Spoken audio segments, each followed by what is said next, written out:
Today I'm going to start the assembly on my 2008 CRF450. We took this bike apart a few videos ago just to kind of clean up the bike and do a small rebuild. I was going to do a video on the engine itself, but I decided not to do that and just to put the engine in the frame. So I'm going to mount up the engine and do the engine work later this week. So that's not going to have a video on its own. That'll probably be part of this video. And before we start putting the bike together, I want to go through all these parts and show you guys what I got, just so you guys have a good gist of what I got going on. So I'm going to set up the camera and just show you guys all my powder coated parts and all the parts that I got in the mail.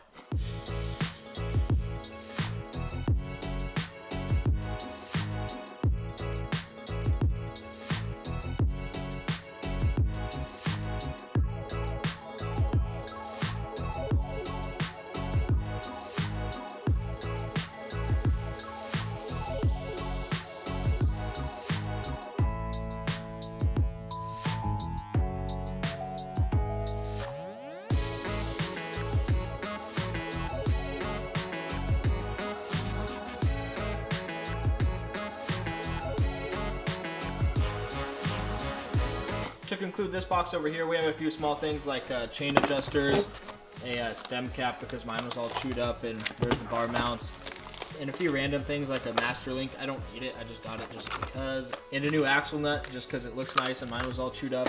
And my swing arm bearings had some play in it, so I got new linkage bearings and a brake master cylinder rebuild kit because we got that vapor blasted. So that's basically it for all the OEM parts. And then we got the swing arm powder coated, the subframe powder coated, and the brake parts were vapor blasted, and a few other powder coated parts in there. So now that we're on the same page with all these parts, I'm gonna start putting the bike together. I got the pegs on it just so I could strap the frame to the stand. So I don't know exactly what order I'm gonna go into putting it together. I just know I'm gonna start with the rear end and then go to the front end and stuff like that. So forgive me if I don't go in order. I'm just gonna start throwing stuff on the bike.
So I found another good example of why I'm rebuilding my bike. But if you guys see in the swing arm bearing, it's a little rusty. You can see my fingers are rusty from just doing this. And this is kind of a good example of how the whole bike was. Granted, it just needs cleaned up, but that's really my whole reason of taking the whole bike down. So I'm gonna go and keep cleaning this up and then throw it in the swing arm.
So to help me get the new bearings in there, I stored this bearing in the freezer overnight. So I'm gonna heat up this case just a little bit, and then that should help me be able to slide this freezing bearing in there.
So that's going to be part 1 of this assembly video. Initially, it was just going to be one whole video, but there's too much footage to squeeze it down into one. So this is going to be part 1. Part 2, I'm going to get the bike all the way put together and started, and we might have a first ride video in there. I'll be dropping part 2 of this assembly video the day after this video goes out, so stay tuned for that. And if you guys haven't, go ahead and subscribe and stay tuned for more content, and I'll see you guys in this next video.